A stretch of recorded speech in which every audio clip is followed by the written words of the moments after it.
सीता समारोपित वामभागम् नीलाम्बुज श्यामल कोमलांगम् सीता समारोपित वामभागम् पाणौ महासायक चारुचापम् नमामि रामं रघुवंशनाथम् नमामि रामं रघुवंशनाथम्। मंगल भवन मंगलहारी उमा सहित जेहि जपत पुरारी मंगल भवन मंगलहारी प्रभु सुदय सुरथ अजीर बिहारी ऐसे बीनो हरि भजन खगेसा अमितई न जीवन केरी कलेसा तरई न बीनु से मम स्वामी तरई न बीनु से मम स्वामी राम नमामि नमामि नमामि हनुमान विपति प्रभु सोई अजब तव सुमिरन भजन न होई। लेकिन जब होई ओ पर सही राम सो जस बैर बारी वो बर सही राम सो जस बैर बारी मधुर मनोहर मंगलकारी बड़ दुख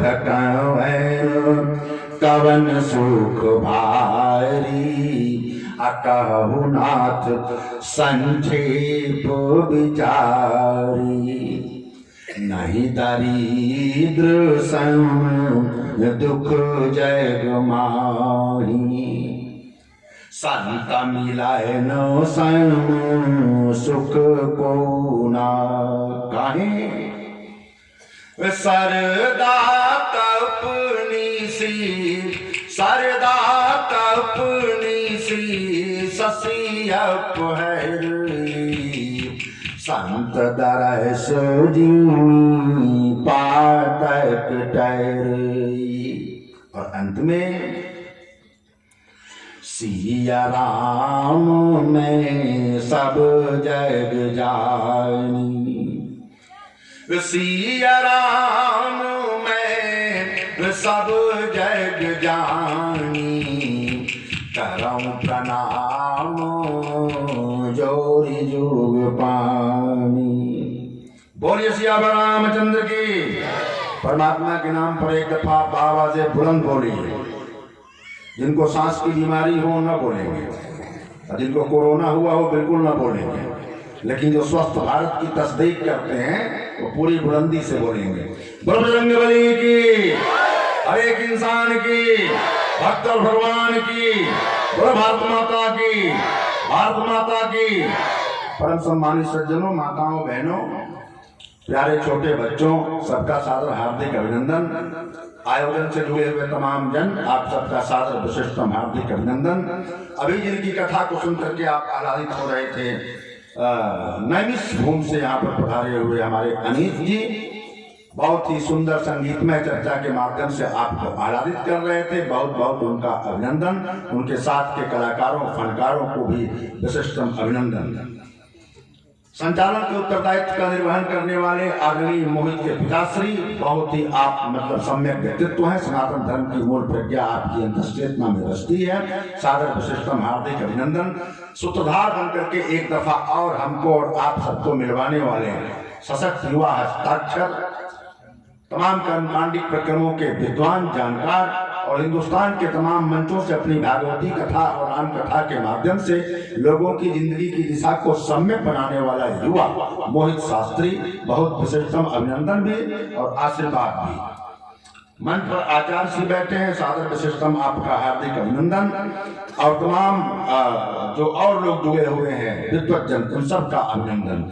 हो सकता है कोई यहीं का हो और ना आया हो सकता है, क्योंकि पूरे गांव की आबादी केवल इतनी नहीं होगी और ज्यादा होगा मेरे ख्याल से। तो हो सकता है कोई यहीं का हो, ना आया हो, लेकिन सुनने की लगन जिसको लग जाती है वो कहीं से आ जाता है। आप समझो लखनऊ से चल करके यहाँ पर सुनने के लिए सब लोग आए हुए हैं। आदरणीय संदीप यादव जी, आदरणीय हमारे शास्त्री जी सुल्तानपुर से आप समझे आए हुए हैं सुनने के लिए। सचेत युवा हैं और आप समझो सियासत की चेतना या समाजी चेतना, सांस्कृतिक चेतना इनके भीतर भरी हुई है। ओपी चौबे बहुत विशिष्टतम व्यक्तित्व हैं, और बाबू विजय बहादुर सिंह जी असल में ये देवरिया के हैं, हमारे वहाँ के, लखनऊ में रहते हैं। देखिए सुनने के लिए आ गए हैं, कितनी बड़ी बात है। और ओजस साहब भी आए हुए हैं, तो बहुत बहुत आशीर्वाद। रेखा यहाँ पर मौजूद हैं, बहुत अभिनंदन, बहुत आशीर्वाद। प्रियंका अवस्थी यहाँ पर मौजूद है सुनने के लिए। विकास राय जी, अनिल यादव जी, नाम सही बोल रहा हूँ ना, आप सबका बहुत बहुत अभिनंदन कि आप यहाँ सुनने के लिए आए। नहीं तो कई लोग नहीं जाते हैं। एक आदमी ने एक बड़े प्रयास से कहा, स्वर्गीय विजयानंद द्विवेदी से, महाराज हम तो कभी जिंदगी में कथा सुनने जाते ही नहीं। तो उन्होंने कहा जिस दिन तुम चले जाओगे उसी दिन हनुमान चालीसा झूठ हो जाएगी। कहा कैसे? कहा उसमें लिखा है भूत पिशाच निकट नहीं आओगे। आ ही नहीं सकते हैं, कैसे आया? पिल्ला पिल्ली मारा हो, पता नहीं क्यों मैं बोलता हूँ तो आ जाते हैं सब। इनको हटाइए, आप कहाँ बैठा हुआ, स्वान की क्या जरूरत? तो यहाँ आना आसान नहीं है, ध्यान रखना है। और मुझे पूरी उम्मीद है कि इतनी दूर से चल करके अगर मैं केवल आपको सुनाने के लिए आया हूँ तो आप भी यहाँ पर केवल सुनने के लिए आए होंगे, और कोई काम तो होगा नहीं। और अगर और कोई काम नहीं है, केवल सुनने आए हैं तो केवल सुनिएगा, शोर मत करिएगा बीच में। कई लोग कई काम से पहुंचते हैं। एक आदमी नहीं जाता था कथा सुनने, 9 दिन की कथा थी, उसकी बीवी ने डांट के भेजा, आज समापन है, आज तो चले जाओ कम से कम। तो बंदा गया 9वें दिन, और जब लौट के आया तो अपनी बीवी को इतना डांटा कि एक नंबर की नामाकूल हो, बदतमीज हो, बेवकूफ हो, आखिरी दिन भेज रही हो, पहले दिन भेजना चाहिए था। तो पत्नी को लगा कि इसको कथा बहुत अच्छी लगी है, तो कहा कथा अच्छी थी क्या? कहा उसकी बात नहीं है, नीचे देख। तो नीचे देखा तो उसकी चप्पल एकदम नई नई थी, कथवे में से लेके आया था वो, एकदम नई चप्पल, ब्रांड न्यू। तो कहा कि अरे आपकी चप्पलवा तो एकदम नई है। कहा वही तो कह रहा हूँ, पहले दिन से गया होता तो आज घर में 9 जोड़ी चप्पल रहती है। अब एक से काम चलाना पड़ेगा, कौन क्यों जा रहा है क्या भरोसा। लेकिन यहाँ पर जो भी आए हैं पूरी उम्मीद है कि केवल सुनने के लिए आए हैं, और बहुत अच्छा लगा। इतने दिन के बाद आया, ये कब आया था मैं मोहित? 3 साल पहले। हाँ है, हाँ खूब स्वागत किया था। तो इस बार भी फूलों से देखिए लाद दिया, खुशबू के प्रतीक फूल। और भारतीय संस्कृति अजीब है। सवाल लिख करके आया था मुझको धनबाद के मंच पर, गुरुजी ये कैसी संस्कृति है भारतीय संस्कृति? मैंने पूछा क्यों? कहा यहाँ जिंदा आदमी के स्वागत में ही माला पहनाया जाता है, और आदमी जब मर जाता है तो उसको भी। अब आपने हमको क्या समझ के पहनाया मुझे नहीं पता। ये क्या है? तो मैंने कहा सुन लो, ये भारतीय संस्कृति का संदेश है कि चाहे जिंदा समझ के पहनाओ या मुर्दा समझ के पहनाओ, हम उस कल्चर से रहने वाले हैं कि जिंदा है तब भी खुशबू देंगे, और मर जाएंगे तो जमाने को खुशबू देके जाएंगे, समाज में कभी बदबू नहीं फैलाएंगे। यही तो संदेश है सनातन धर्म का कि तू गुलाब बन के महक, और बिना तफरके के महक। गुलाब जहाँ खिल जाता है, ये नहीं कहता है कि मेरे बगल से केवल ब्राह्मण गुजरेगा तभी खुशबू दूंगा। जो गुजरे, ब्राह्मण, क्षत्रिय, वैश्य, शूद्र, खुशबू देगा। हिंदू, मुस्लिम, सिख, ईसाई, खुशबू देगा। बाभन, ठाकुर, पता नहीं क्या क्या आप लोग जानते हैं, जो भी गुजरेगा सबको खुशबू देगा। तफरका नहीं करेगा। उसके सामने एक दिन बैठ के प्रार्थना करो कि हे गुलाब भाई आज हमको बदबू दे दो, वो देगा ही नहीं, क्योंकि उसमें बदबू है ही नहीं। जिसमें जो होता है वही बांटता है। राजनीति नफरत बांटती है, धर्म मोहब्बत बांटता है। ये अलग बात है कि आज का धर्म भी राजनीति का शिकार हो चुका है। जो उनका काम है वो अहले सियासत जाने, मेरा पैगाम मोहब्बत है जहां तक पहुंचे। मैं आपके बीच मोहब्बत का पैगाम लेकर के आया हूं, प्रेम का पैगाम, जीने का सलीका, the real art of living the path of life. इसलिए पूरी तवज्जो के साथ, पूरे ध्यान के साथ आप सुनेंगे। पहले नाम संकीर्तन करेंगे, उसके बाद देखते हैं बात किधर को जाती है। सब लोग मिलकर के बोलेंगे। 2 बार कहूंगा श्री राम जय राम जय जय राम, तो उसको आप मतलब दोहराएंगे, और बीच में कुछ लाइनें कहूंगा तो केवल आप उसको सुनेंगे, और फिर कहूंगा श्री राम जय राम, तब आप उसको दोहराएंगे। कब से बोलना है ये तो मालूम था, कब तक बोलना है ये नहीं मालूम था, है ना। तक मुझे नहीं बताया गया, 10 तो बज ही गया है। तो कोशिश करूंगा कि अब तक आप संगीत से सराबोर हो रहे थे, तो मैं भी आपको बोर न करूं, कुछ खास बातें बताने का प्रयास करूं। आइए। श्री राम जय जय राम, श्री राम जय जय राम, श्री राम जय श्री राम जय राम। बोलो श्री राम जय जय राम, श्री राम जय जय राम, श्री राम जय श्री राम जय राम। अरे इस महफिल में आकर के प्रीति लगा कर के देखो, दुख ही दुख है जीवन में तो इसको गा कर के देखो, बन जाएंगे बिगड़े काम। श्री राम जय जय राम, श्री राम जय श्री राम जय राम।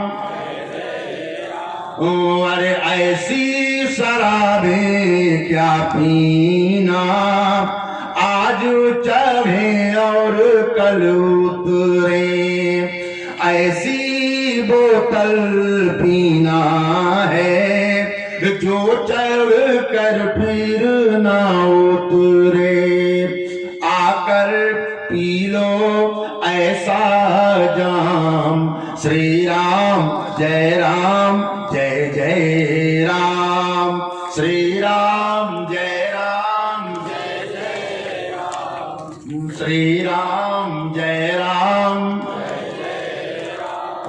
अरे जिस पानी से प्यास बुझे ना, उस पानी को पीना क्या, जिस जीवन में तू ना हो तो उस जीवन को जीना क्या।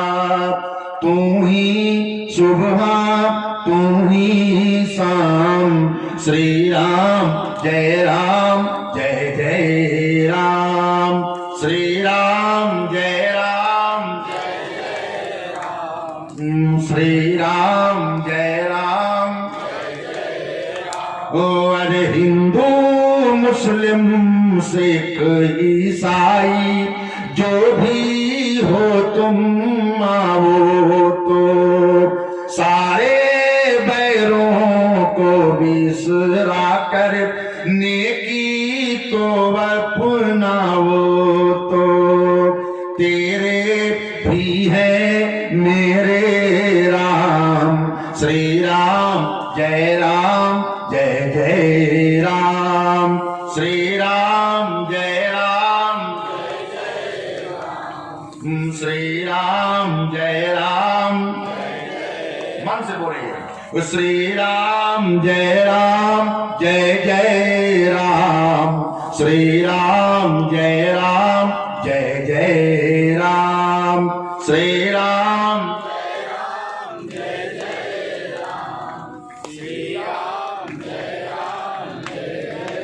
इस बार दोनों हाथ उठा करके सब लोग एक साथ बोले, सब लोग कितने हैं, बोलो श्री राम जय जय राम, श्री राम जय जय राम, श्री राम जय राम,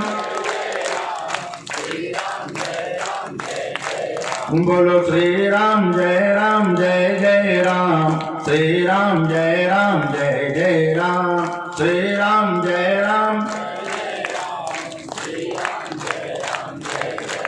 बोलिए सियावर रामचंद्र की, बोलो बजरंगबली की, बोलो भारत माता की।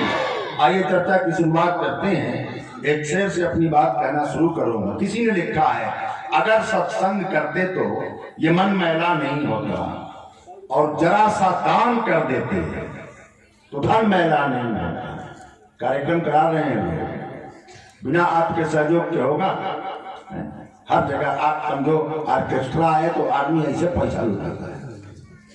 कई जगह तो राइफल की नाल पर गड्डी रख करके उड़ा दी जाती है। और वहीं कहीं अच्छे आयोजन के लिए, जिस आयोजन के माध्यम से आपके बच्चों के कान में आप समझो सम्यक वाक्य उतर करके उसके आत्मा के धरातल पर परिवर्तन का कीमिया पैदा करेंगे, वहां सहयोग करना हुआ तो मतलब 11 रुपया नहीं देंगे, 12 कमेंट करेंगे। कितना आई रहो, हमारे वहां पूछते हैं 50 कमेंगे।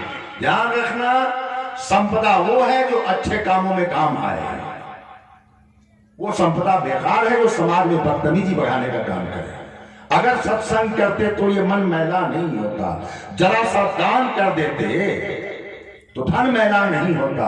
और हमारे देश के नेता नशे में चूर रहते हैं, अगर वो होश में रहते वतन मैला नहीं होता, दिल्ली जलती नहीं, बर्बाद नहीं होती। बारीकी के साथ देखना, होश में आने की कला का नाम है सत्संग। आदमी बेहोशी के आलम में जी रहा है, अपने कोई नुकसान पहुंचा रहा है। कथाएं ही हमारी जिंदगी की दिशा को ठीक कर सकती हैं। लेकिन ध्यान से सुनना, ये जो कथा का पंडाल है, ये जो हमारा प्रवचन है, ये जो रामायण की किताब है, का ये क्या है? का सेकेंडरी है। कठोर बात बोल रहा हूं, सब नहीं बोले। इसका महत्व किस दर्जे का है? का दूसरे दर्जे का। ये पंडाल का महत्व दूसरे दर्जे का, अखिलेश सांघवी का प्रवचन दूसरे दर्जे का। पहले दर्जे का मामला क्या है? कथा पैदा कहां होती है? मंचों पर नहीं, सत्संग के पंडाल में नहीं, गलत जानकारी है। कथा सबसे पहले कहां पैदा हुआ? बाबा तुलसी से पूछा गया, कथा कहां पैदा हुई, कहां रची गई, कहां पर रखी गई? रची महेश निज मानस राखा, चेतना में यहां रखी गई कथा। ज्ञान कहां रहता है? यहां। लेकिन यहीं रह जाए और सड़ जाए तो वो फालतू है, उसका कोई मतलब है? बाबू बात करना हो तो बाहर निकल बतिया। मोबाइल से हम लोग बहुत घबराते हैं, है ना। और भारत में आविष्कार आ जाता है, उसके इस्तेमाल का मैनर नहीं आता है। आदमी रोड पर चल रहा है, मोबाइल यहाँ, हाँ हेलो, तब तक ट्रक आया, कहा चलो। ना देखिएगा, कई लोग गर्दन टेढ़ी हो गई है, बाद में सर्वाइकल प्रॉब्लम हो जाएगा। जब ऐसे ही हमेशा रहोगे वैसे ही हो जाओगे। ध्यान रखना, ईमानदारी के साथ सोचना और चीजों को महसूस करने की कोशिश करना। कथा कहाँ पैदा हुई? मस्तिष्क में। ज्ञान कहाँ आता है? मस्तिष्क में। यहीं रह जाए तो कोई मतलब नहीं। फलाने बहुत विद्वान, अच्छा हाँ, किसी को कुछ सिखाए नहीं, मर गए, कोई मतलब है उसकी दुकान का? जब तक यहां से ज्ञान उतर करके यहां ना आवे, और यहां से उतर करके यहां ना आवे, और यहां से निकल करके पब्लिक तक ना जाए, वो भी पब्लिक की जबान में। लेकिन सबका दिमाग उल्टा होता है। कई लोग कहते हैं गुरुजी बहुत भारी विद्वान आए हैं। हमने कहा कैसे जानते हो बहुत भारी विद्वान है? वजन वजन ज्यादा है? कहता नहीं गुरु जी बहुत बड़े विद्वान। कहा कैसे मालूम? कहा गुरु जी 2 घंटा बोले, एको लाइन समझ में नहीं आई।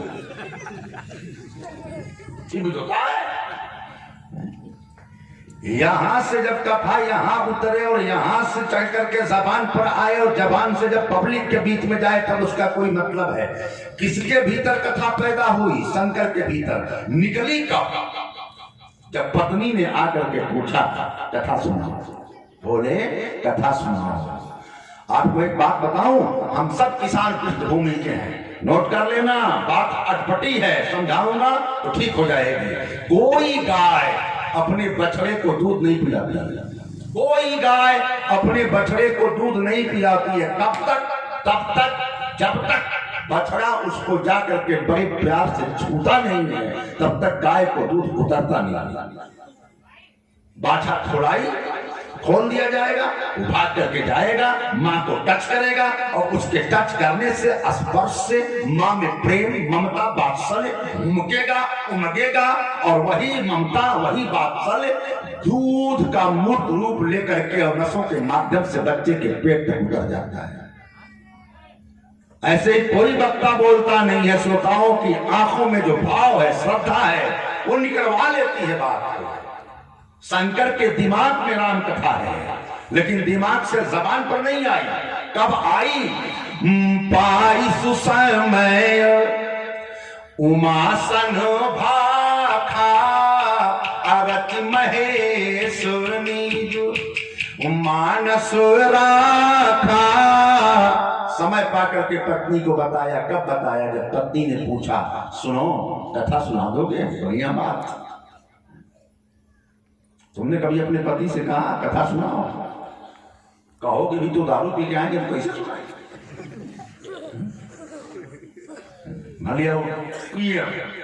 आप कहो कथा सुनाओ, तो कौन कथा सुनाएंगे? भगवान मालिक। एक आदमी ने कथा सुनाया, सुनो मैं जब फौज में था तो मैंने 1000 लोगों की टांग काट दिया। तो कहा सर क्यों नहीं काटे? कहा सर पहले से कटा हुआ था। बड़े हुए लोग टांग काट के क्या सुनाए? बातुल भूत विवश मतवारे। हमारे वहां एक आदमी पी के घुसना था, घर में घुस गया घारी में। रात 12 बजे घारी हमारे वहां उसको कहते हैं जहां जानवर बांधा जाता है। तो घारी में घुस गया 12 बजे रात को, पता नहीं कहां से पी के आया। तो अंधेरा था, टटोल रहा है, तो भैंस की पूंछ हाथ में आ गई। तो कहा पप्पू के मम्मी रोज 2 चोटी करती थी, आज 1 चोटी क्यों की हो? भैंस को पप्पू की मम्मी समझ रहा। बाकुल भूत विवश मतवारे आए नहीं बोलहीं, वो बचन संभारे ये नहीं बोलहीं। कभी आपने कहा पति से कथा सुनाओ? अच्छा चलो पति को कथा माने क्या समझती हो आप? या क्या समझते हैं आप? केवल राम की कहानी? गलत बात है।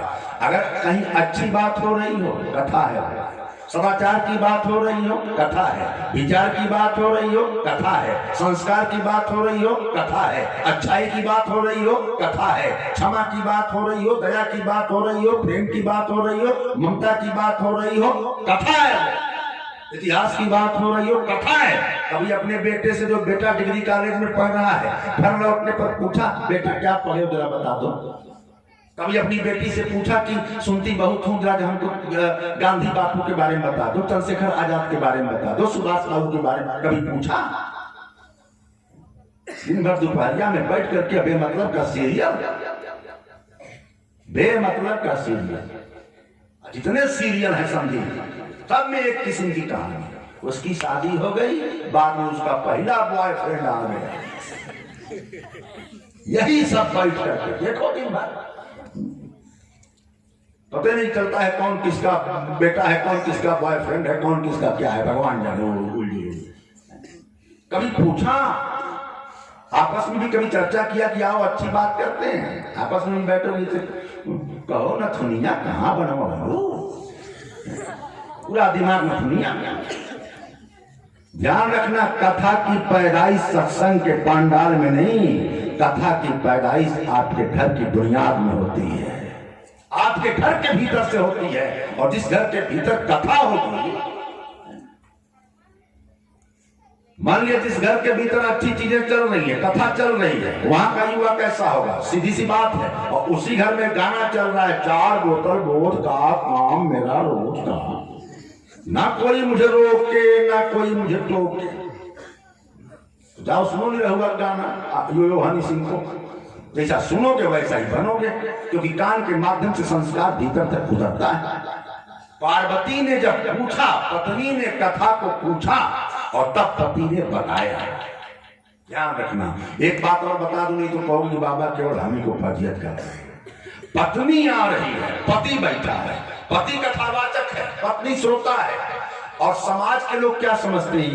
ये लोगों का मानना है पति ऊंचा है, पत्नी नीची है।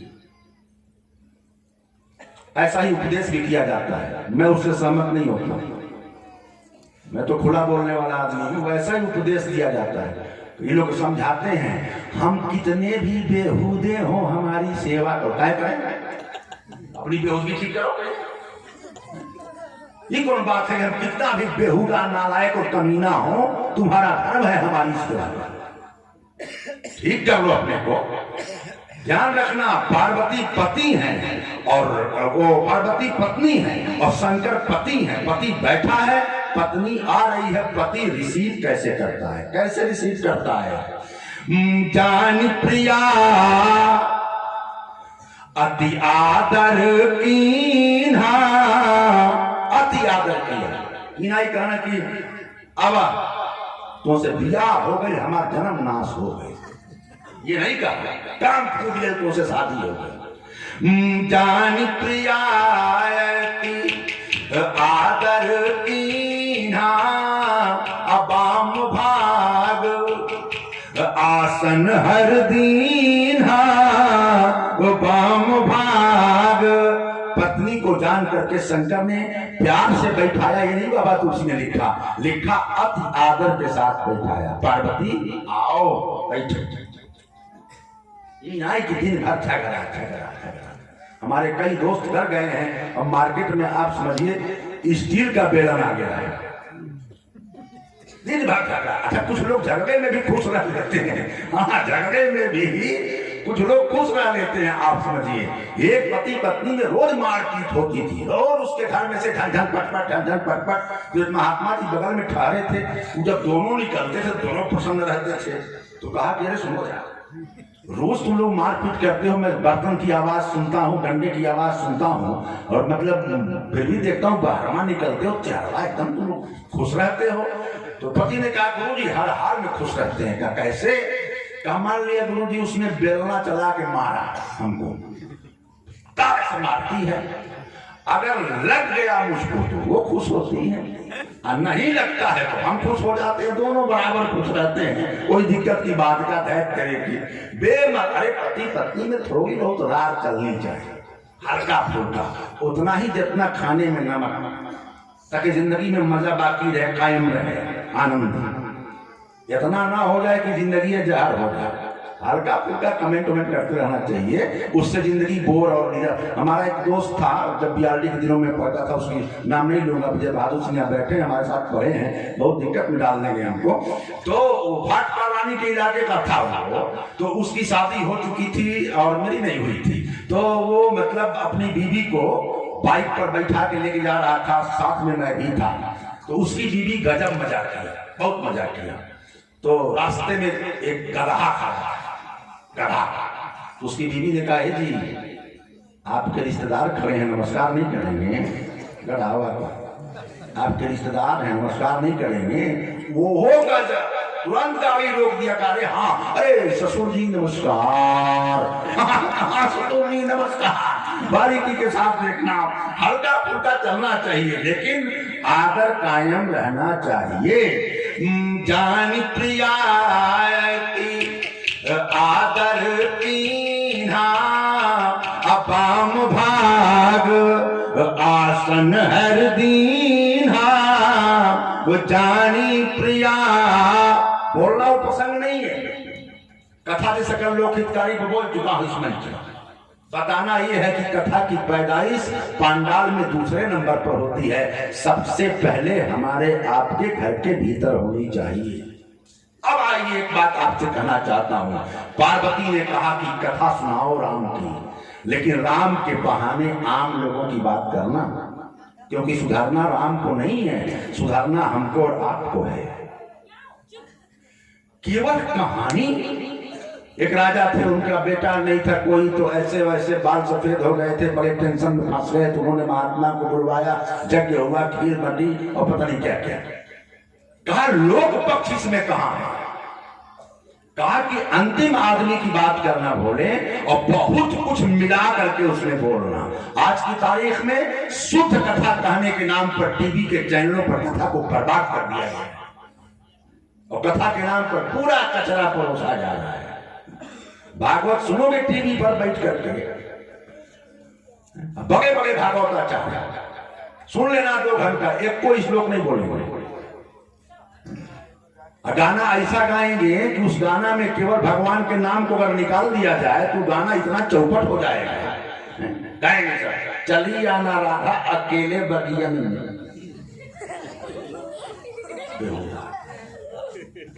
पहले की कथाओं से जिंदगी में और दुनिया में वीरांगनाएं पैदा होती थी, और आज की कथाओं से केवल 2-4-10 नृत्यांगनाएं पैदा हो रही हैं। ये कोई बात है? धर्म का क्षेत्र ही मिला है तुमको नौटंकी करने को। ध्यान रखना, कथा की अनिवार्य शर्त है, कथा जैसा कैल लोक हितकारी, असोई पूछन चह शैल कुमारी। पार्वती ने कहा सुनो, एक तो लोक हितकारी कथा, दूसरी बात उसमें भक्ति मिलाना, ज्ञान मिलाना, विज्ञान मिलाना, वैराग्य मिलाना, फिर हेडिंग बनाना, डिवीजन पैदा करना, उसके बाद बारीकी से हर हेडिंग को समझाना। सबूत भगति ज्ञान विज्ञान विरागा, अपनी बरनऊ सब सहित विभागा, अपनी बरनऊ सब। डिवीजन बना करके नारी अस्मिता की बात करना, दलित अस्मिता की बात करना, आदिवासी की बात करना, अंतिम आदमी की बात करना, जंगल के भीतर के आदमी की बात करना, वनवासी की बात करना, सताए गए की बात करना। केवल राम की कहानी मत सुनाना। सोचना ईमानदारी के साथ। इसीलिए रामायण केवल राम की कथा नहीं है, राम की कथा के साथ साथ आम लोगों के जिंदगी की व्यथा भी उसमें शामिल है, इसीलिए खास कथा है। तो आइए, दुनिया में भ्रष्टाचार फैल गया। एक बात मैं अक्सर कहा करता हूं, मोहित ध्यान से सुनना, युवा विद्वान हो और तरक्की हो रही है तुम्हारी। लोग कहते हैं कि युग कितने होते हैं? का 4 युग का कौन कौन? सतयुग, त्रेता, द्वापर, कलयुग का सबसे बढ़िया, का सतयुग का बढ़िया, का त्रेता का ठीक ठाक, का द्वापर का घटिया किस्म का कलयुग कोई खराब काम हो, अरे कलयुग है, घोर कलयुग। सतयुग गजब का, त्रेता बढ़िया, द्वापर ठीक ठाक, कलयुग घटिया।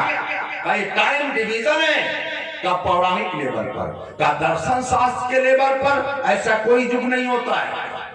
का फिर ये है क्या? का आपके दिमाग की विभिन्न अवस्थाओं का नाम है। जिस समय आप बहुत बढ़िया सोच रहे हो, आप सतयुग में हो। जिस समय आप बढ़िया सोच रहे हो, आप त्रेता में हो। जिस समय आप ठीक ठाक सोच रहे हो, आप द्वापर में हो। और जिस समय आप घटिया किस्म की बात सोच रहे हो, आप कलयुग में हो। चारों युग सबके उड़ रहे हैं। जब आप सोच रहे हो कि प्रवचन में चला जाए और मस्ती में चल करके प्रवचन सुना जाए, आप सतयुग में हो। और जब आप सोचते हैं कि चलो सुन लेते हैं, अब मतलब नींद नहीं आ रही है, चलो सुन ही लेते हैं, आप त्रेता में हो। चलो सुनने चलते हैं, कुछ फायदा हो जाएगा, दाएं बाएं कुछ चप्पल पकड़ देंगे, तो आप मतलब द्वापर में हो। और आपने पहुंच करके कई लोगों का दाएं बाएं कर दिया। एक व्यास ने कहा, सज्जनों, सत्संग में आना चाहिए तो कुछ न कुछ लेकर जाना चाहिए। तो पता नहीं कौन लफुआ उनका चपलवे ले चला गया। तो आप कई युग में हो, 10,000 रुपया किसी का गिर गया और आपने उठा करके चिल्लाया किसका है किसका है, और तब तक चैन नहीं मिला जब तक उसका मालिक मिल नहीं गया।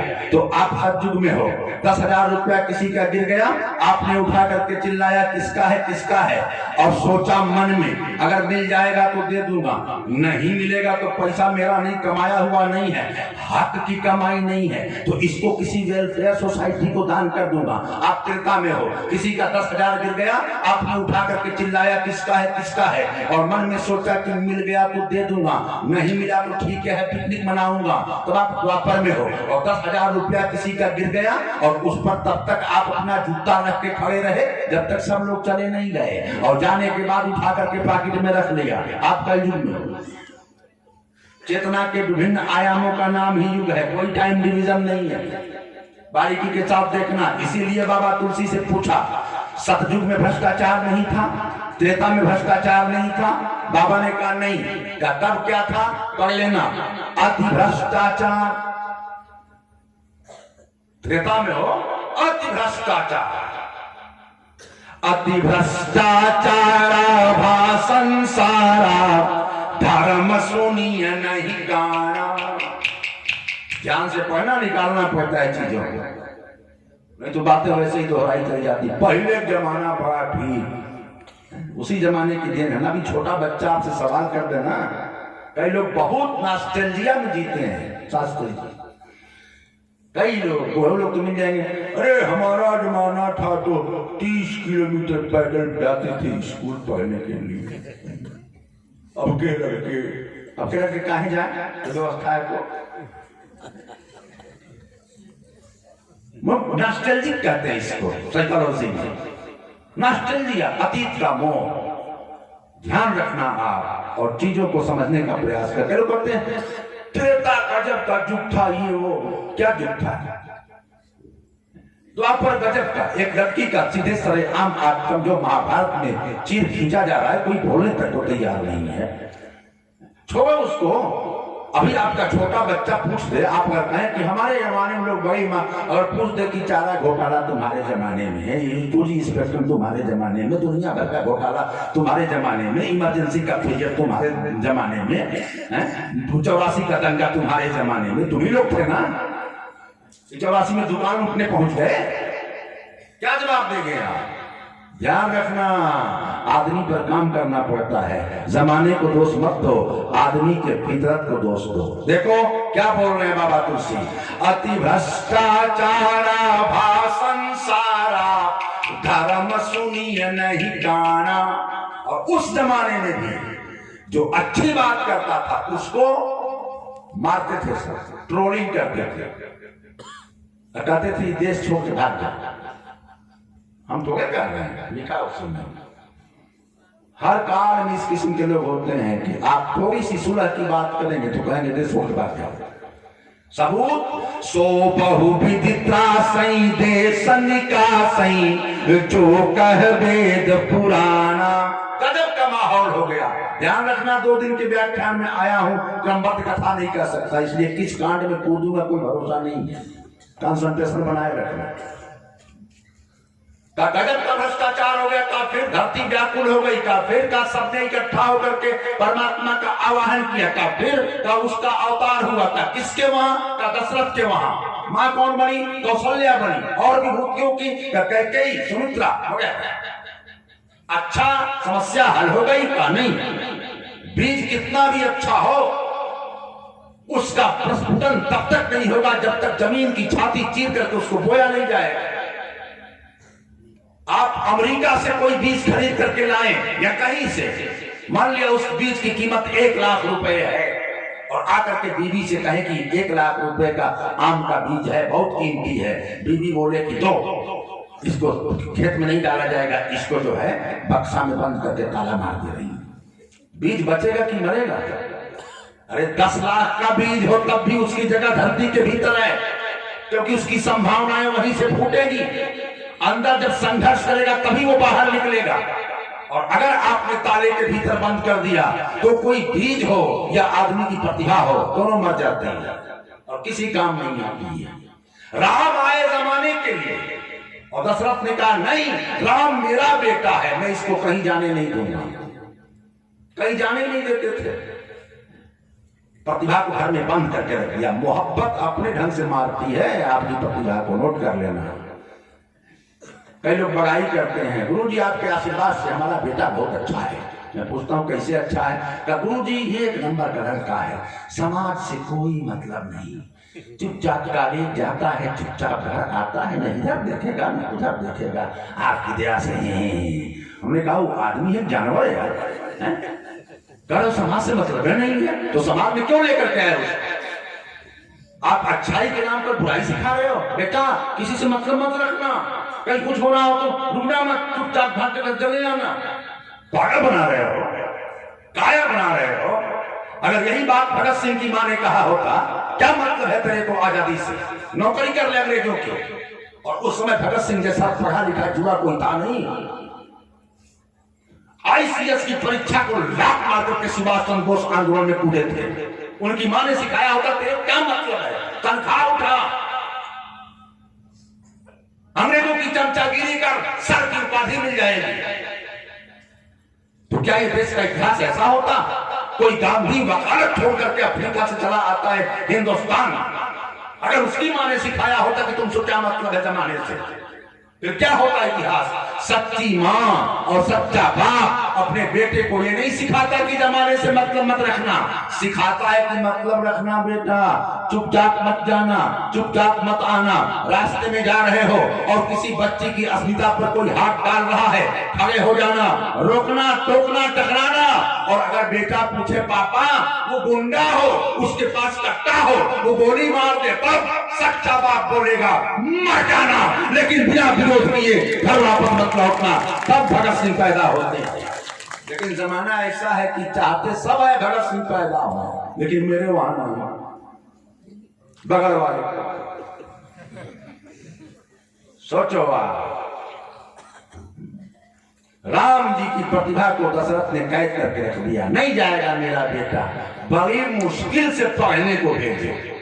राम ब्रिलियंट थे, बहुत जल्दी पढ़ के आ गए। गुरु गृह गए पढ़न रघुराई, अल्पकाल विद्या सब आई। न मास्टरों को उन्होंने परेशान किया और न मास्टरों ने उनको परेशान किया। कई लोग होते हैं उनका स्कूल से अनुबंध होता है, न वो स्कूल को छोड़ते हैं और न स्कूल उनको छोड़ता है। हाई स्कूल में 3-3 साल पीएचडी करते हैं। कई लोग होते हैं, अच्छा छोटे बच्चों को डील करना आसान थोड़े, मास्टर भी गजब गजब के और लड़के भी गजब गजब के। हमारे वहाँ हमारे आश्रम के बगल में स्कूल चलता है, तो एक मास्टर ने एक लड़के को डांटा कर 6-5 का लड़का रहा, बेहुदा कहीं सवाल नहीं लगा पा रहे। ये सवाल जब मैं तेरी उम्र का था चुटकियों में हल कर देता था। तो लड़का बोला कि जी गुरुजी आपका मास्टर बढ़िया रहा होगा। मास्टर का मुंह में चोखा हो गया, गुरुजी आपका मास्टर बढ़िया रहा। लड़के कब क्या जवाब नहीं, कोई भरोसा है? एक अध्यापक ने पूछा बताओ स्कूल में आग लग जाए, नहीं दुर्घटना और दुर्भाग्य में क्या अंतर है?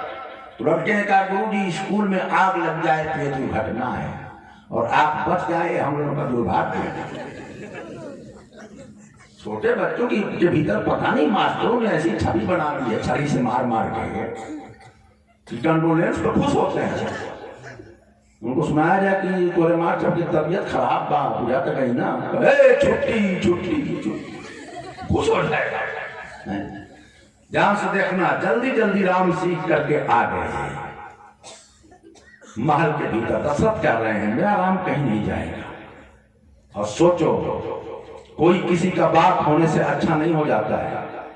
मैं रूटीन कथा नहीं कहता हूं, मेरी बात गलत हो काट देना, मुझसे बहस करना। बहुत महान सम्राट चक्रवर्ती महाराज दशरथ बाण कैसा चलाते हैं, शब्दवेदी, हुकूमत कैसी है पूछो मत, संपदा कितनी है, इंद्र जाता है। बहादुरी और सेना, देवासुर संग्राम में इंद्रासन की मदद करने के लिए सेना भेजते हैं और अपने जाते हैं। दशरथ जी आप आपने इंद्र की जाकर के मदद किया, लेकिन आपके हाथ से नासिक का पूरा इलाका सुपर्णखा और खरदूषण ने छीन कैसे लिया? क्या कर रही थी आपकी सेना? दंडकारण्य में कब्जा हो गया खरदूषण का, कैसे? आप तो राष्ट्रवाद की चर्चा कर रहे थे, कैसे हो गया ये सब? कोई जवाब नहीं। आपको मालूम है सुपर्णखा का कब्जा था, खरदूषण का कब्जा था, इलाका कौन सा? नासिक। उधर चक्रवर्ती सम्राट जनक जी महाराज, बड़ा जाहो जलाल और जलवा उनका, लेकिन बक्सर उनके हाथ से निकल गया। बक्सर पर तालुका, मारीच, सुबाहु का कब्जा और चौकी बन गई, और दोनों राजा अपने अपने समस्याओं में उलझे हुए थे। देश की समस्या की कोई फिक्र नहीं थी। फिक्र किसकी हुई? किसको? गाधि तनय मैन चिंता व्यापी, हर बिनु मैं रही कि निश्चर पापी। गाधि तनय मन, विश्वामित्र जो महात्मा थे, उनके भीतर ये चिंता जगी कि राम जैसी प्रतिभा को महल की चार दीवारी में बंद करके रखा गया है। वो आया है जमाने के लिए, वो किसी राजा का बेटा बनने के लिए नहीं आया है, वो पूरे समाज का नायक बनने के लिए आया है। लेकिन बड़े बड़े नायकों का नायकत्व दहलीज के भीतर दफन हो जाता है अगर कोई गुरु ना आए सामने को। चढ़ गए विश्वामित्र महल में, प्रणाम किया राजा ने, हुकुम का काम है का क्या? का जंगल में बर्बादी हो रही है, आदिवासी बर्बाद है, ऐसा महात्मा लोग ही बर्बाद हैं। मुझे नहीं पता, का आपको नहीं पता, जरा घूम लीजिए, हड्डियों का ढेर लगा हुआ है। का मतलब का निश्चर निकल सकल मुनि खाए, काट करके खा लिया गया है। नरभक्षी लोग घूम रहे हैं। नरभक्षी लोगों का मतलब ये नहीं होता है कि जो केवल आपकी आदमी की लाश को काट करके खाए, जो आदमी की लाश को गिरवाए। दिल्ली में कितने नरभक्षी बैठे हैं अलग अलग मुख्तलिफ पार्टियों के, वो आप हिसाब लगाते रहना। मुझे कोई आप सपाई, बसपाई, भजपाई, कांग्रेसाई, आई भाई बन के मत सुनना, मैं कोई आई पाई नहीं। लेकिन जो भी हो रहा है, जिस तरीके से हो रहा है, आपकी आंखों के सामने है। ऐसा क्या? हाँ, अच्छा मैं सेना भेज रहा हूं ना, सेना नहीं चाहिए। तो फिर मैं चलूं, सब ही बाम जानता हूं। नहीं, आप भी नहीं चाहिए। तो फिर आप कैसे हल होगा? आपके वो दोनों लड़के हैं ना, वो दोनों दिख रहे हैं, हाँ, उन्हीं को ले जाऊंगे। महात्मा क्या बोल रहे हैं आप?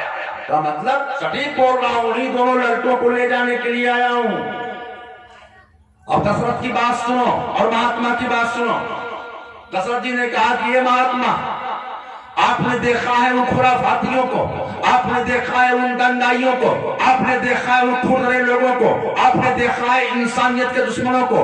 उनकी शक्ल को याद करिए और मेरे बेटों की शक्ल को देखिए, उनकी कठोरता को महसूस करिए, उनकी कोमलता को महसूस करिए। का मतलब का सुनिए गुरु, कहे निश्चर अति घोर कठोरा, कह सुंदर सूत परम किशोरा।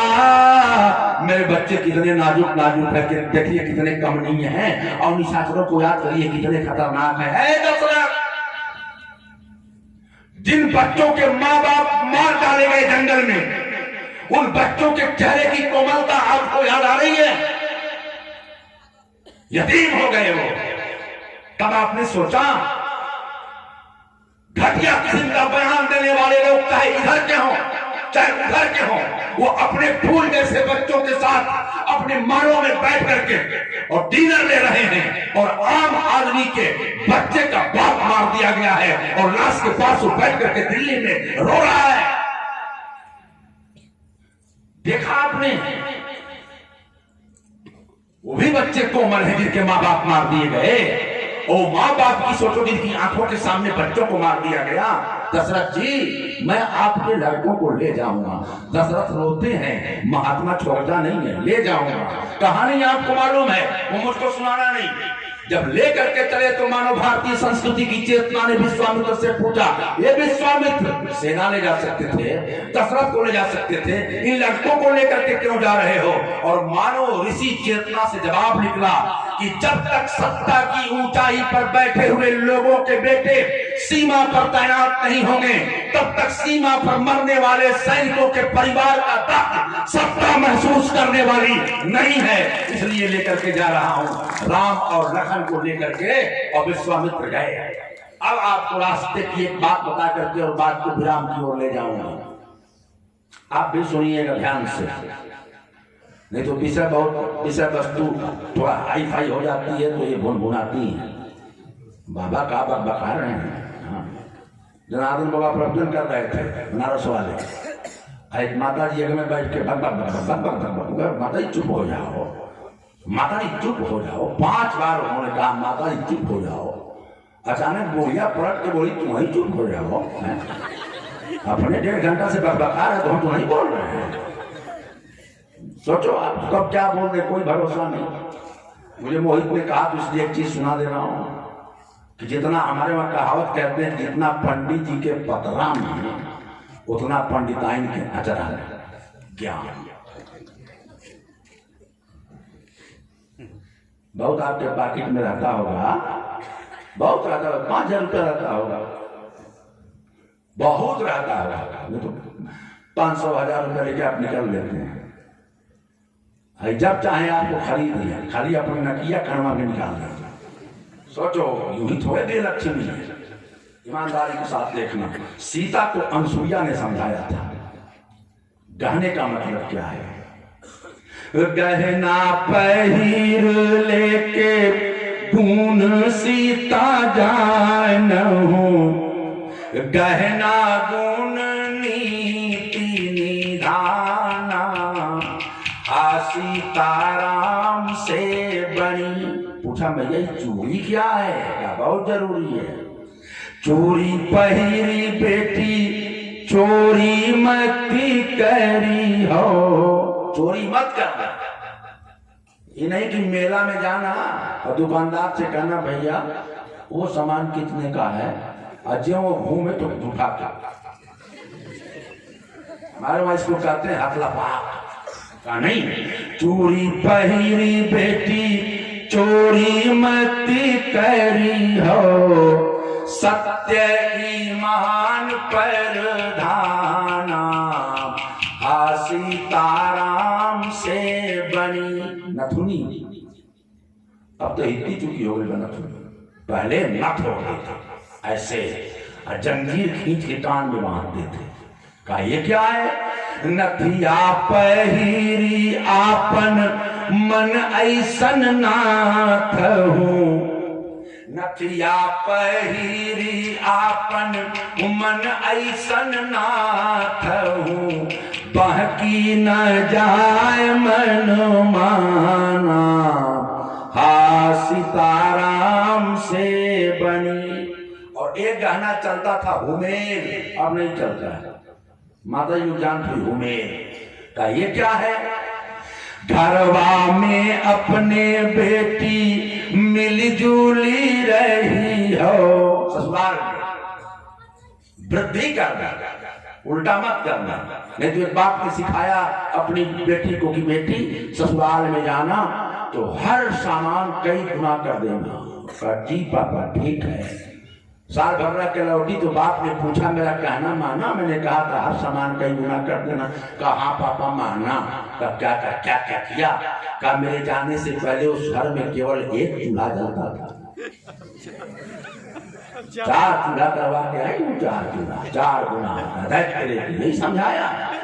घरवा में अपने बेटी मिलजुली रही हो, जैसे हुमेलिया के दाना, सीताराम से बनी। और एक गाना बहुत बढ़िया, कौन का? पाजे का। इसका मतलब सासू ससुर के पैया परी जे भुइया, सास का पांव दबाया कर,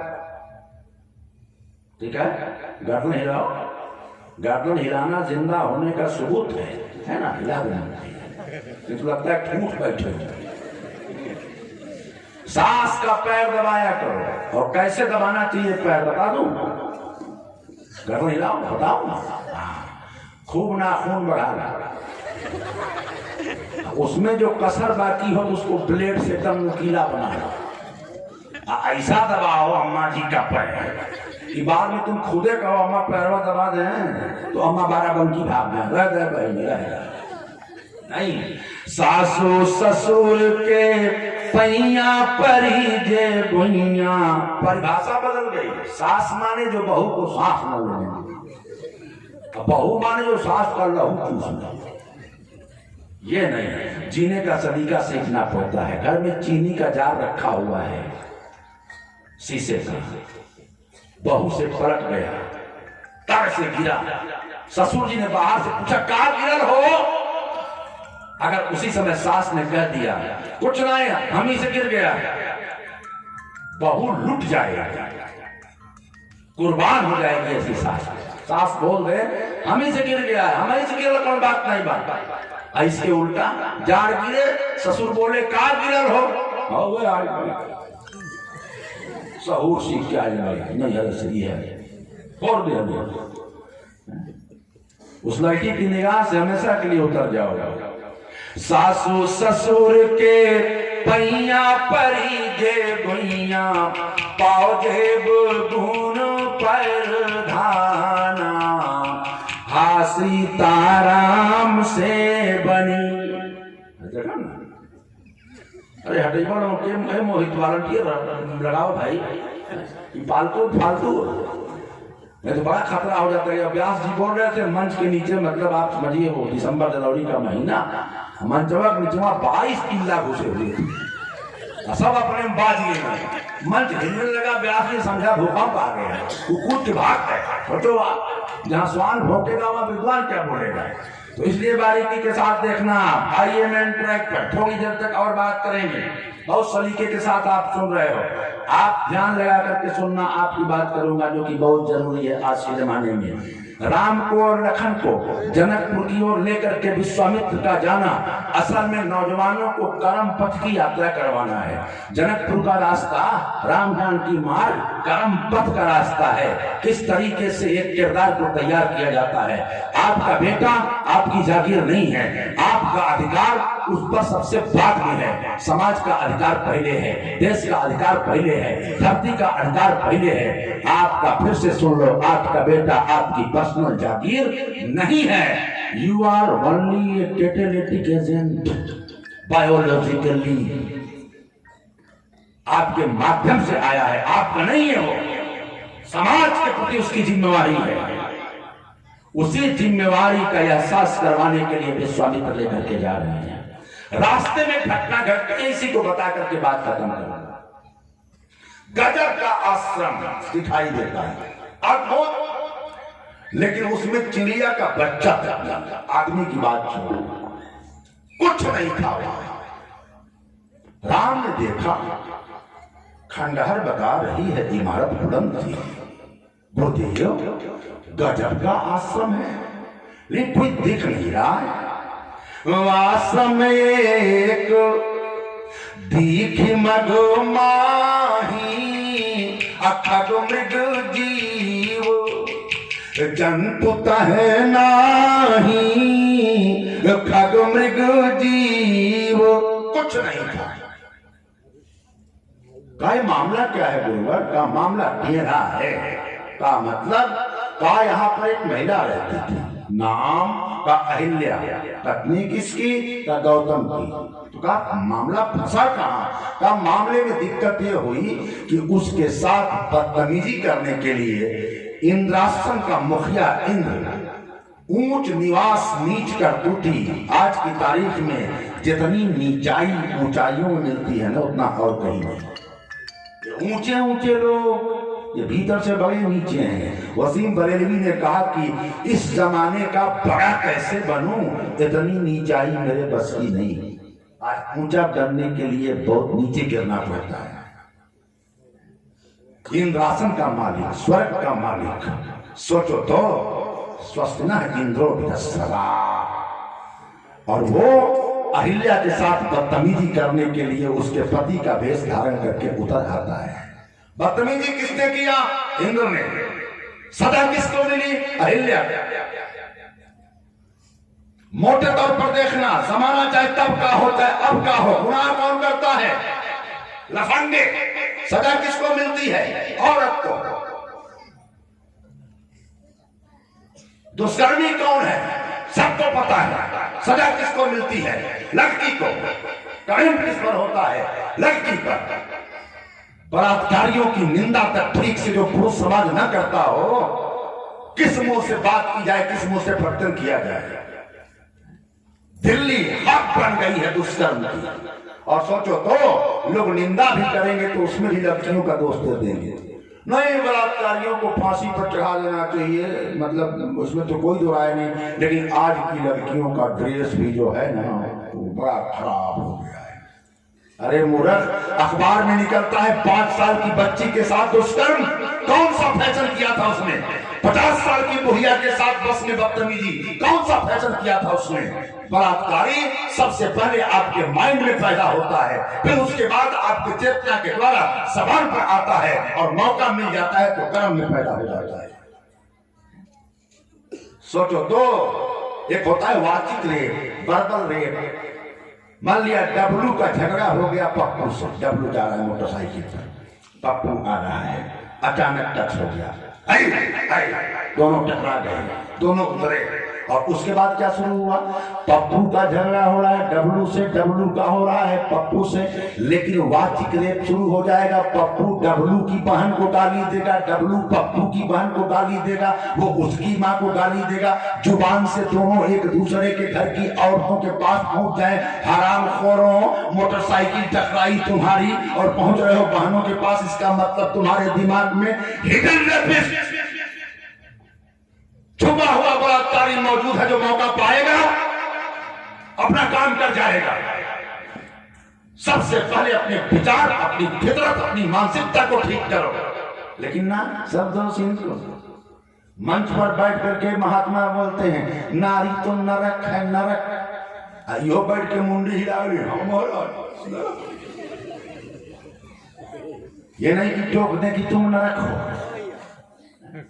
और औरों नरक से नीचे नहीं जाओगे। जिस स्त्री ने पैदा किया उसी के बारे में इतनी घटिया किस्म की बातें कर रहे हो। हमको लग रहा है असली वॉलंटियर ही है सब।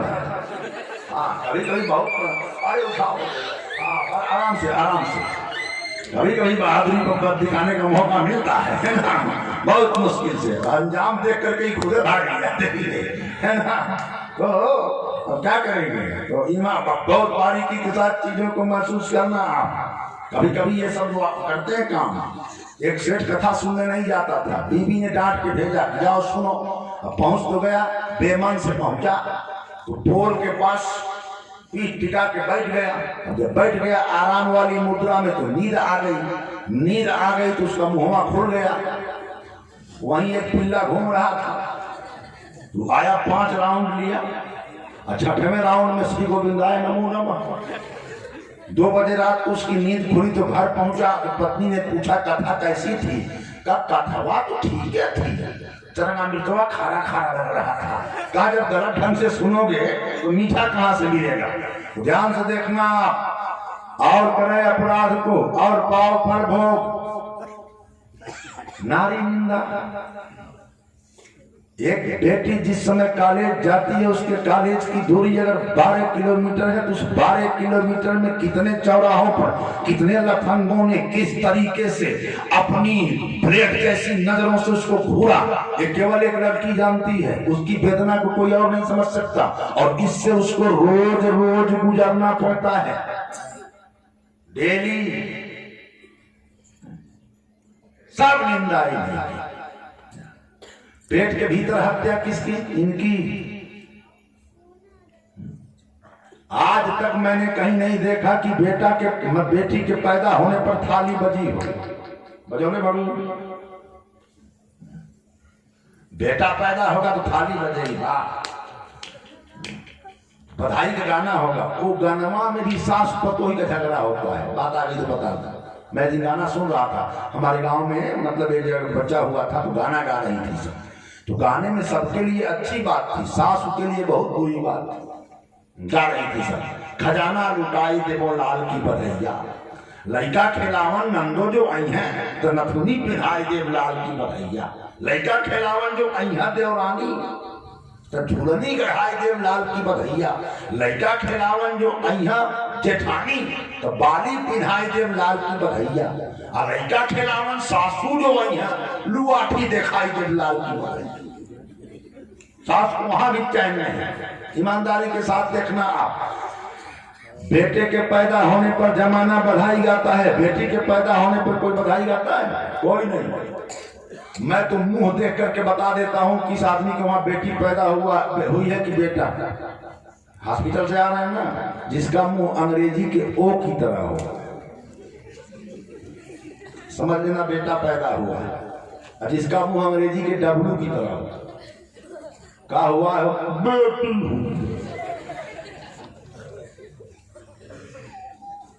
इधर का मैं नहीं जानता, हमारे वहां तो बच्चे को खिलाने में भी जेंडर डिस्क्रिमिनेशन है। महिलाएं बेटों को खिलाती हैं तो पूछती हैं बाबू डीएम बनबो, एसडीएम बनबो, कलेक्टर बनबो, इंस्पेक्टर बनबो। और जब लड़की को खिलाएंगी तो कहेंगी बबुनी मुँह अबू, कहिया मुँह अबू। मरने को बोलते हैं, कब मरोगी? मर खाती आई ना। सोचो आप, इतना तफरका। एक गिलास दूध फ्रिज में रखा हुआ है, बेटी ने कह दिया अम्मा दूधवा पी ली। अरे बड़ा तो हर चीज बाबू खाती है, बाबू खाती, बाबू पी तो पहलवान बनी तो बापे टूटी।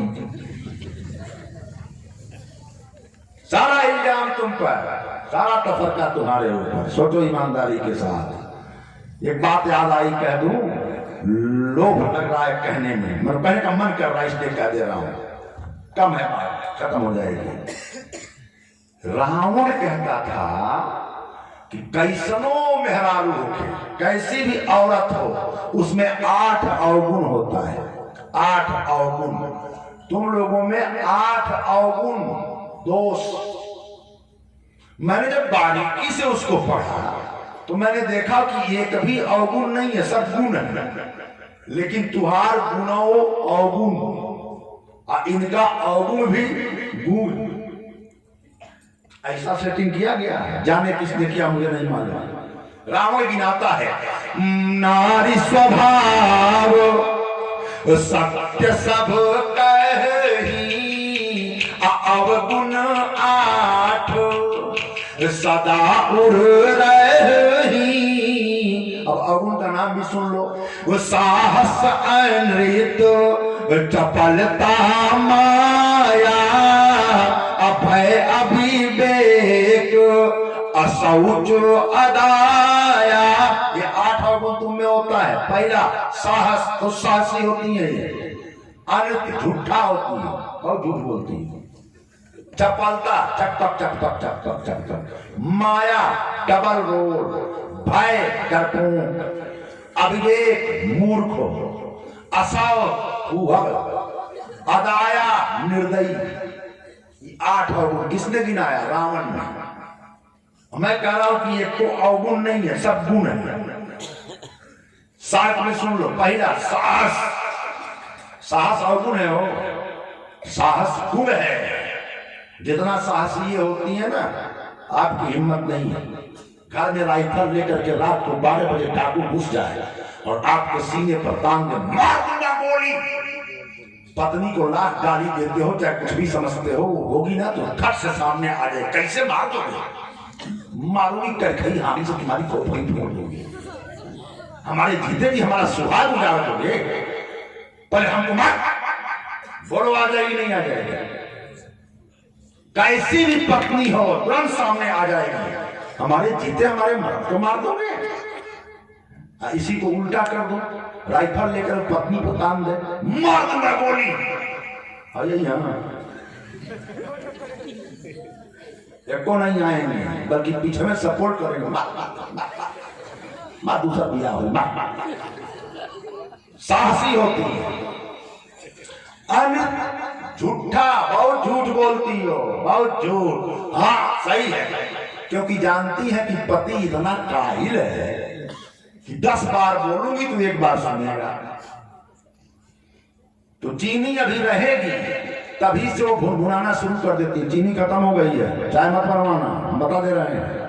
5 बार चिल्लाएगी तब जाकर के लाएंगे, क्योंकि होश तो आता नहीं। दरवाजे बैठ जाना है, ए पप्पू मम्मी जरा 5 चाय बना देना, घर में चीनी है। अब पप्पू मम्मी क्या करें, पप्पू बोले जो पिछुआरे से चल जो चीनी ले ले दुकानी पर से। हम सब मध्यम वर्गीय हैं, सबको मालूम है। जो ले लिया वो लौट क्या गए, अम्मा दुकानियां बंद हो। अब क्या करें, जो बगलिया से जो मांग लिया इनके तो खाली बैठ के हुक्म सुनाओ। झूठ ना बोले तो उसका काम ना चले। चपलता चकपक चकपक करती रहती है, बहुत जरूरी है। ससुर बीमार है, दवा देनी है, सास को दवा देनी है, पति ने हुक्म किया है 5 कप चाय बनाओ, बेटे का टिफिन तैयार करना है, बेटी का टिफिन तैयार करना है। बेटी चिल्ला रही अम्मा मोजा, बेटा चिल्ला रहा हमारा बैग, और सब चीजें घुस करके सोफा के नीचे झाँक झाँक करके मोजा निकालना है, उसका बैग खोलना है, उनको चाय बनाना है, उनको दवा देनी है, बर्तन मांजना है, नाश्ता तैयार करना है, बच्चों की उंगली पकड़ करके बस तक ले जा करके पहुंचाना है। अगर एक टांग पर नाचना नहीं सीखेगी तो काम होगा? ये गुण है, चपलता, माया। डबल रोल करती हो, डबल रोल, इसको कहा गया अवगुण। मैं कहता हूं कि ये गुण है। बाबा तुलसी की चौपाइयों पर व्याख्यान करते करते इतनी उम्र गुजर गई। बाबा तुलसी आपके खिलाफ हम नहीं जा सकते, लेकिन आपसे माफी मांगते हुए बात करना चाहते हैं। बाबा ने लिखा है, एक संग नहीं होए भुआलू, हसब ठठाई फुड़ाई डालू। ऐसा होता ही नहीं है कि एक आदमी एक ही टाइम में हंस भी रहा हो, रो भी रहा हो, नहीं होता। एक ही टाइम में गजब का खुश हो, गजब का दुखी हो, नहीं होता। या तो खुश होगा, या तो दुखी होगा, या तो हंसेगा, या तो रोएगा। बट एक ही पॉइंट ऑफ टाइम पर हंस भी रहा हो, रो भी रहा हो, खुश भी हो, दुखी भी हो, ये होता ही है। माफ करना बाबा, औरत की जिंदगी में ये होता है। हर औरत की जिंदगी में, हर लड़की की जिंदगी में एक लम्हा ऐसा आता है कि उसी लम्हे में वो गजब की खुश होती है और उसी लम्हे में गजब की दुखी होती है। क्या कौन सा लम्हा? का जब पति के साथ उसको विदा किया जा रहा होता है, सामने पति है, सपनों का राजकुमार, उसके साथ गृहस्थी बसानी है, उसको देख करके उसको गजब की खुशी होती है, और पीछे पापा छूट रहे हैं, उनको देख करके गजब का दुख होता है। आंखों से पति से कहती है अब मेरे सब कुछ तुम हो, और जब ढूंढ करके बात को देखती है तो आंखों से पिता से कह देती है पापा तुम्हारी जगह मेरी जिंदगी में और कोई नहीं ले सकता है। सोचो तो, हर लड़की के जीवन में लम्हा आता है। माया, भय, डरपोक होती हो, आपने समाज ऐसा बनाया है, उनको डरना पड़ता है। अविवेक, मूर्ख होती है, ये भी सही है, क्योंकि मूर्ख ना होती तो एक से एक उल्लू के पट्टों के हाथ में इनका हाथ थमा दिया जाता है, चुपचाप चली जाती है, शिकायत नहीं करती। सोचो, अविवेक, असौच, फूहड़ बहुत होती। हम लोग तो चमक रहे हैं, देखिए कैसे नेताई चमक रहे हैं, सब लोग चमक रहे हैं, आप लोग चमक रहे हैं, हम हो ठीक ठाक चमकी रहे हैं। फूहड़ होती है। हम क्यों चमक रहे हैं? हम इसलिए चमक रहे हैं कि हमारी माँ फूहड़ थी। माँ फूहड़ ना हो ना, औकात पता लग जाएगी पूरे मर्द जाति की। पैदा हुआ बच्चा 24 घंटे में 22 बार लैट्रिन करता है, पता करना है। अब 22 बार अगर पानी से धो दिया जाए ना, चमड़ी छिल जाएगी, इन्फेक्शन हो जाएगा। माँ फूहड़ ना हो तो काम ना चले। चिरकुट इकट्ठा करके कपड़ा और पोंछ करके सिरहाने रखती जाती है। दिसंबर के महीने में बच्चे ने इधर पेशाब कर दिया तो उसको इधर कर लिया, अपने उधर हो गए, यहाँ भी कर लिया, छाती पर सुला लिया, रात भर पेशाब में रही। फूहड़ ना होना, ये चमक दमक हो जाए। किस तरीके से माँ ने पाला है माँ जब सजा देती है बच्चे को, संवार देती है, बाल पीछे करके पूरा सलीके से संवार देगी, पाउडर लगा देगी, डाबर का लाल तेल लगा देगी, आंखों में काजल लगा देगी, कलंक वाला टीका यहाँ पर लगा देगी, और जब बच्चा एकदम सुरखरू होकर के गुलाबी गुलाबी गाल जब मुस्कुराएगा तब बाप खिलाएगा, बाबू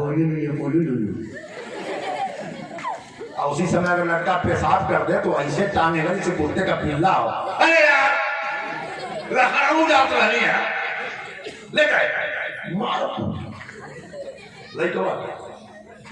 माँ तुरंत आके ले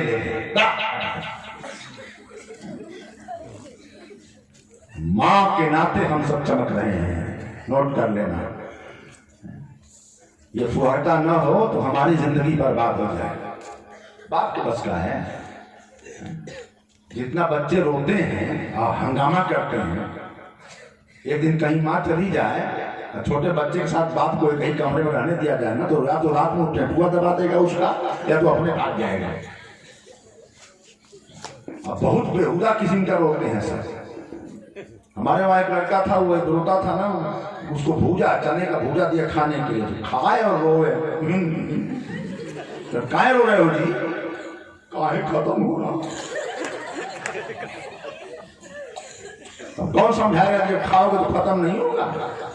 लड़कों से यही नहीं पढ़ सकती है। इनको जितना मालूम है साइकोलॉजी के बारे में बच्चों के, उतना professor Coleman, Cameron, Sigmund Freud, Anna Freud, Carl Gustav Jung और इवान पेवलार को नहीं मालूम होगा, जितना बच्चों की मानसिकता ये समझती है। हम लोग पढ़ते थे साइकोलॉजी में पैवलोवियन कंडीशनिंग। जब पहली बार मैंने पढ़ा विजय बहादुर सिंह, दो अलग चीजों को एक में मिला करके या तो बच्चों को उसको सिखा देना या तो उसको भुला देना, ये तकनीक होती है। इसको कहते हैं पैवलोवियन कंडीशनिंग।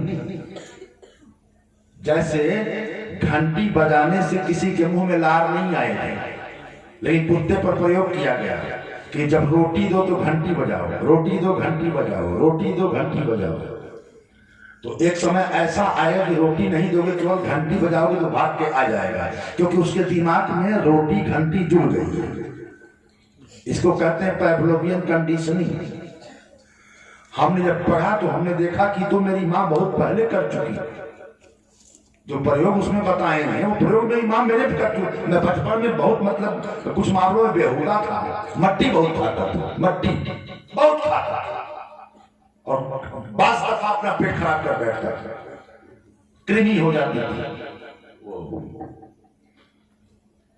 मेरी माँ ने क्या किया, उसने मट्टी पीली लेकर के और उसमें ये तीखा मिर्चा डाल करके उसको पूरा ऐसा कर दिया, गोली बना करके बिखरा दिया, फेंक दिया।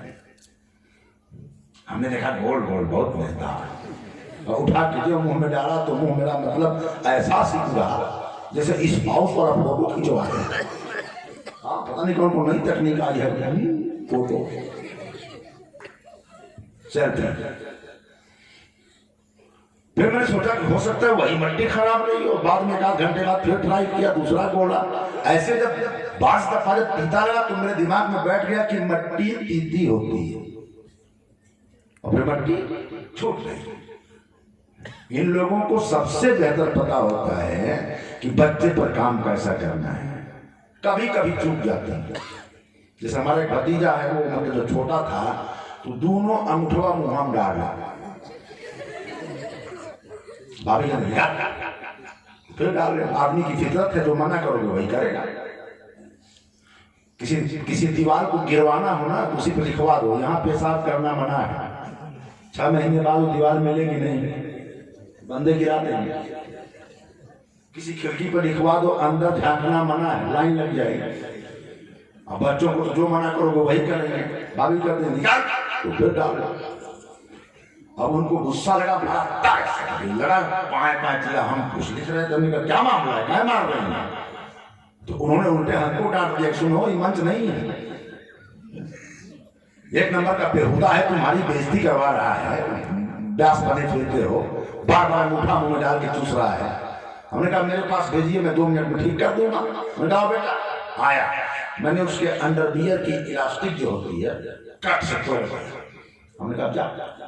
अब उसके बाद जो उसने ऐसे किया पूरा डिपार्टमेंट नीचे, तो दिन भर ऐसे पकड़ के घूमे, हवा यहाँ से खाली हो तब ना मुंह में जाए, अपने आप आदत छूट गई। आप समझो ये भी मतलब कंडीशनिंग में बिलो कोटर का एक तरीका है, बारीकी के साथ देखना। असौच ये फूहड़ ना हो, हमारी जिंदगी बर्बाद हो जाए। जिस समय आपकी जबान को कोई नहीं समझता है, उस समय आपकी जबान को एक माँ समझती है। ये ऐसे बेलन चलाती है रोटी बेलते समय, पालने में बाहर बच्चा लेटा हुआ है, अपनी एक बेटी बगल में बैठी हुई है, पता नहीं कौन सी तकनीक है इनके पास, वो थोड़ा सा करवट भी लेगा, ये रोटी बेल रही है, चूड़ी भी बज रही है, करवट लेगा। देखो बाबू जागर बता रहे ये कौन सा तार है? स्पेक्ट्रम से मोबाइल को उपग्रह से मिलाते रहो। इनका उपग्रह गजब का है, बेटा बंबई कमाने गया है, तबीयत खराब हो गई उसकी वहां पर, ये तुरंत अपने पति से बोलेंगे तेरी फोन करवा, हमारा जीव घबरा का सर रही से जरा पूछो तो उसकी तबीयत ठीक है ना। कहां से? सोचो तो ये मां का प्रारूप है। उसने फूहड़ता में जी करके हमारी जिंदगी को बेहतरीन बनाया है। जब आपकी भाषा कोई नहीं समझता था, वो भाषा समझती थी। और मैं एक बात कहना चाहता हूँ, ईमानदारी के साथ देखना, लड़का नौजवान होता है, 18 साल की अवस्था में जाता है, 20 साल की अवस्था में जाता है, कॉलेज में जाता है, तो पता नहीं किसको देखता है तो गाना गाने लगता है, अरे पहला पहला प्यार है, पहली पहली बार, गाना गा यार। तेरी रोमांटिक जिंदगी तेरा हकूक है, तेरा अधिकार है, उससे मुझको कोई उज्र नहीं, लेकिन परमात्मा के लिए उसको पहला प्यार मत बोल। तू नहीं जानता कि पहले प्यार की परिभाषा क्या होती है। तू जिसको देख करके गा रहा है पहला पहला प्यार है, वो तेरे जिंदगी का पहला प्यार नहीं है, बल्कि जब पहली दफा तू धरती पर तूने कदम रखा था और भूख से व्याकुल होकर के तुमने जबान खोला था, तो जिस माँ ने अपने सीने से तेरे भीतर जिंदगी डाली थी, वो माँ तेरा पहला पहला प्यार है। उसने बख्शी है हमको ये, हमको एक चमचमा है, वो फूहड़ ना हो, हम बर्बाद हो। असौच और अंतिम बात अदाया बहुत निर्दयी होती है। बात सही है, बहुत निर्दयी कुछ मामलों में होती है। बहुत जिसकी हस्ती हो, दिसंबर के महीने में जरा अपने बेटे को नहवा दे, नहाई नहीं करेगा। दिसंबर जनवरी में छोटा बच्चा नहाएगा, सयाने तो नहाते ही नहीं। मैं तो कई व्यासों को जानता हूं कि ढंग का बाथरूम मिल जाए तो केवल सिर धो के निकल आते हैं। कौन देख रहा है? समस्या वहां होती है जहां बाथरूम ना हो। तो छोटा बच्चा नहाएगा नहीं, नहाता है, बाप को बस का नहीं है नहावा दे, लेकिन माँ उस समय गजब कठोर हो जाती है। पाए पाए चिल्लाई, बाप को कहना पड़ेगा अरे होगा। अब आगा एक हफ्ता से नहाइले नहीं वापस आता, बाप एक बेइज्जती करा पटक करके ले जाकर के इंडिया मार्का हैंडपंप के नीचे गिरा करके और नहवाएगी। तमाचा है वो ऐसा तमाचा है कि जिस बंदे की पीठ पर माँ का वो तमाचा नहीं पड़ा, वो दुनिया का सबसे अभागा आदमी है, जिसने माँ का चांटा न खाया हो। ईमानदारी के साथ देखना, वही उसकी निर्दयता है। इतनी प्यारी निर्दयता। साहस चपलता माया अभय विवेक असौच अदाया, ये सब गुण है, लेकिन तुम्हारे भीतर है जिसको अवगुण कह दिया गया, अपने अवगुण को भी गुण कह दिया गया। बारीकी के साथ देखना, अहिल्या को श्राप दे दिया गया, अहिल्या को बदतमीजी किया इंद्र ने, श्राप मिला अहिल्या को। बाबा तुलसी से पूछा गया श्राप से हुआ क्या, का वो महिला पत्थर बन गई। वाल्मीकि से पूछा गया पत्थर बन गई, उनका नहीं पत्थरवत हो गई। ध्यान रखना, पत्थरवत। जैसे मान लिया कि अचानक कोई आपसे कह दे अरे भिटरिया में आपके बेटे का एक्सीडेंट हो गया है, आप क्या हो जाएंगे? पत्थरवत। आप खुदे कहेंगे अरे मैं तो सुनकर के पत्थरा गया है। यही होता है पत्थर होना। समाज जिसको छांट दे, जिससे बोलना बंद कर दे, जिसके पास जाना बंद कर दे, जिसको नेग्लेक्ट कर दे, वो क्या हो जाता है? पत्थर। लोगों ने कहा कि ये वही अहिल्या है जिसके साथ इंद्र ने दुष्कर्म किया था, इसको छांट दो, इससे बात मत करो, इसको अछूत बना दो, उधर जाना मत और आने भी मत देना इसको। औरत को अछूत बना करके आइसोलेटेड कर दिया गया, छोड़ दिया गया उसी आश्रम में। वहां कोई आता नहीं था, कोई जाता नहीं था। आप समझो, ईमानदारी के साथ महसूस करो कि अगर जिसके साथ ऐसा हो वो पत्थरवत होगा कि नहीं होगा। उसी को तुलसी ने कविता के बिंब में कहा कि पत्थर हो गई, और वाल्मीकि ने कहा कि पत्थरवत हो गई। और एक और बात का दोनों में अंतर है। बाबा तुलसी कहते हैं कि राम ने जाकर के पैरों से जाकर के उस पत्थर को छुआ तो महिला बन गई, और वाल्मीकि कहते हैं कि नहीं, राम ने जाकर के उस पत्थरवत महिला के पैर को छुआ। अब पत्थरवत महिला के पैर को छुआ कि उसको पैर से छुआ मुझे नहीं मालूम, मुझे केवल इतना मालूम है कि राम ने छुआ। जमाना जिसको अछूत मान करके किनारे कर देता है, जमाना जिसको अपने आप से बिलगा देता है, अलगा देता है, छाट देता है, हाशिए पर फेंक देता है, औरत जात को अपने आप में आइसोलेट करके आप समझो पत्थरवत बना देता, अछूत कर देता है, राम उसको आगे बढ़ के छू लेता है। यही राम का रामत्व है, यही राम का देवत्व है, यही राम का धर्मत्व है, यही राम की अच्छाई है। जमाना जिसको त्याग दे, राम आगे बढ़ के अपना लेता है। तभी तो वो पतित पावन है, तभी वो दीन दयाल है, और उर्दू में कहें तो गरीब नवाज है। गरीब नवाज शब्द उर्दू का मैं नहीं इस्तेमाल कर रहा हूं, बाबा तुलसी ने राम को कहा है, गई बहोरी गरीब नवाजू।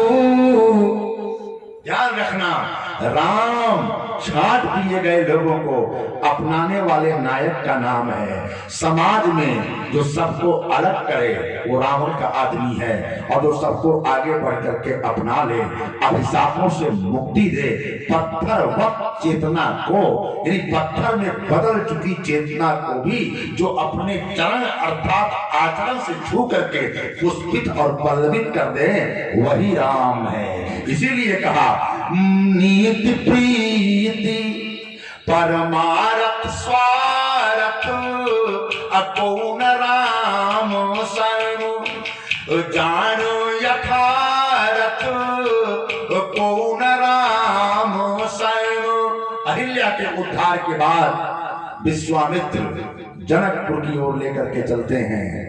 आप समझो, वो भगवान राम को और लखन को, और उस यात्रा के दरमियान किस तरीके से एक युवा को शिक्षित किया जाता है, किस तरीके से संस्कारित किया जाता है।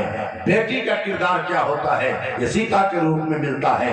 बेटे का किरदार क्या होता है, ये राम के रूप में मिलता है। और समाज के जो गार्जियन हैं, जो ऋषि हैं, तपस्वी हैं, जो बुजुर्ग हैं, जो वृद्ध हैं, उनकी चेतना किस तरीके से नौजवानों को डायरेक्शन दे सकती है, और समाज की तमाम विखंडनवादी प्रवृत्तियों का खात्मा हो सकता है, उसी यात्रा का नाम है जनकपुर की यात्रा।